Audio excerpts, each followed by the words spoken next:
एक बार चीन के एक हिस्से में बहुत बड़ा मठ था, जहां लगभग 500 भिक्षु रहते थे। वो सभी अपने गुरु के मार्गदर्शन में खुद को जानने का अभ्यास कर रहे थे। एक दिन एक लड़का उस मठ में शिष्य बनने के लिए आया।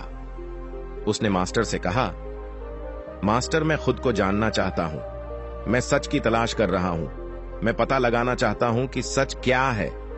मास्टर ने उसकी ओर देखा और कहा कि अगर तुम सच जानना चाहते हो तो तुम्हें अपना पूरा जीवन दांव पर लगाना होगा। सच को जानने में तुम्हारा पूरा जीवन लग सकता है, फिर भी इस बात की गारंटी नहीं है कि तुम्हें इस जीवन काल में सच का पता लगेगा या नहीं। क्या तुम इसके लिए तैयार हो? शिष्य ने कहा, मास्टर, मैं यहां पीछे मुड़ने के लिए नहीं आया हूं। मैं इसके लिए तैयार हूं। गुरु ने कहा, अगर ऐसा है तुम एक काम करो। इस मठ में 500 भिक्षु हैं। तुम उनके लिए चावल कूटने का काम करो। बस सुबह से शाम तक चावल कूटने का ही काम करो, और जब तुम थक जाओ तो सोने चले जाओ। फिर अगली सुबह उठकर चावल को कूटना शुरू कर दो। इसके अलावा कुछ और मत करना। किसी और चीज के बारे में मत सोचना। बस इस रास्ते पर चलते रहना और दोबारा मेरे पास मत आना। जरूरत पड़ने पर मैं खुद तुम्हारे पास आऊंगा। उस लड़के ने गुरु के आदेश का पालन करते हुए चावल कूटना शुरू कर दिया। उस मठ में 500 शिष्य थे। उन सभी को समय समय पर भोजन की आवश्यकता पड़ती थी, इसीलिए वह बहुत जल्दी उठ जाता था और रात को देर तक चावल कूटता रहता था। जब वह थक जाता तो उसी कमरे में सो जाता था जहां वो चावल कूटता था। वो किसी से बात नहीं करता था और ना ही कोई उससे बात करने के लिए उसके पास आता था। कुछ महीनों तक चावल कूटते हुए उसके मन में पुराने विचार आते रहे, लेकिन उन विचारों को कोई नया विषय नहीं मिला, तो वह अपने आप ही मिट गए। धीरे धीरे उसके मन में विचार कम होने लगे। कुछ सालों के बाद तो वो अपना नाम तक ही भूल गया। वह हमेशा चुप रहता और विचारहीन अवस्था में बस चावल कूटता रहता। उसने ना तो कभी ध्यान किया था और ना कभी शास्त्र पढ़ा था। मठ के बाकी शिष्य उसे मूर्ख समझते थे। ऐसा करते हुए 12 साल बीत गए। 12 साल बाद एक दिन मास्टर ने घोषणा की, अब मेरा आखिरी समय आ रहा है और मुझे अपना उत्तराधिकारी चुनना है जो मेरे बाद मठ का मुखिया होगा। इसीलिए मेरा कोई भी शिष्य है जिससे लगता है कि उसे आत्म साक्षात्कार हो गया है और उससे खुद को जान लिया है, तो रात को मेरे दरवाजे के पास आकर इस दीवार पर कुछ पंक्तियां लिखें जिसमें उसकी जिंदगी का सारा अनुभव समाया हो। इसीलिए मेरा कोई भी शिष्य है जिससे लगता है कि उसे आत्म साक्षात्कार हो गया है और उससे खुद को जान लिया है, तो रात को मेरे दरवाजे के पास आकर इस दीवार पर कुछ पंक्तियां लिखें जिसमें उसकी जिंदगी का सारा अनुभव समाया हो। कई शिष्यों ने ऐसा करने के बारे में सोचा, पर मठ के प्रमुख शिष्यों में से एक ने वहां जाकर कुछ पंक्तियां लिखीं। उसे बौद्ध धर्म ग्रंथों का बहुत ज्ञान था। सभी शिष्यों को लगता था कि वो इस मठ का उत्तराधिकारी बन सकता है। उसने लिखा था कि मन एक दर्पण की तरह है जिस पर विचारों और इच्छाओं की धूल जमा हो जाती है। इस धूल को हटाने के लिए ही ध्यान है।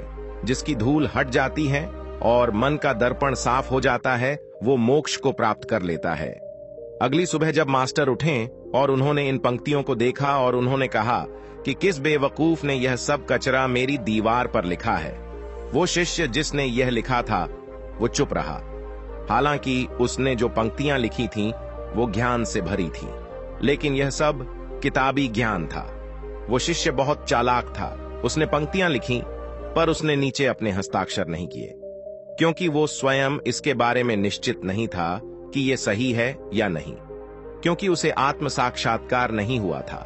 गुरु ने पंक्तियों को पूरी तरह से खारिज कर दिया। ये देखकर सभी हैरान रह गए।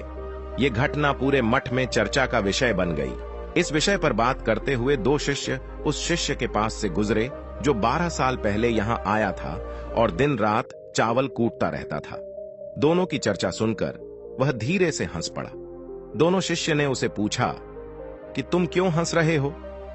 दोनों शिष्य की नजर मैं यह चावल कूटने वाला तुच्छ ही भिक्षु था। किसी ने उसे ना तो कभी ध्यान करते हुए देखा था, ना ही कभी शास्त्र पढ़ते हुए। हर कोई उसे मूर्ख समझता था जो बस चावल को ही जानता था। उस मठ में बहुत बड़े बड़े विद्वान थे, लेकिन उस चावल कूटने वाले को किसी से कोई मतलब नहीं था। इसीलिए वह दोनों शिष्य उसे मुस्कुराता हुआ देखकर चकित रह गए। उन्होंने फिर उससे पूछा कि तुम क्यों हंस रहे हो?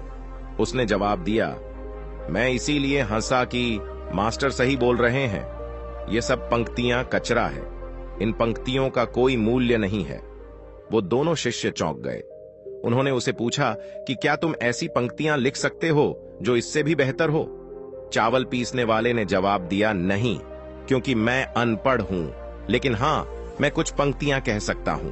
अगर तुमने उन पंक्तियों को तुम लिख सकते हो तो मैं तुम्हारे साथ जाने के लिए तैयार हूं। उन दोनों शिष्यों ने कहा, ठीक है। वे मास्टर के कमरे के पास गए और चावल कूटने वाले ने कुछ पंक्तियां बोली और दूसरे शिष्य ने उस दीवार पर लिख दिया और उन पंक्तियों के नीचे लिख दिया कि चावल कूटने वाला। मन उन्हें लगा कि मास्टर इस पर भी गुस्सा करेंगे।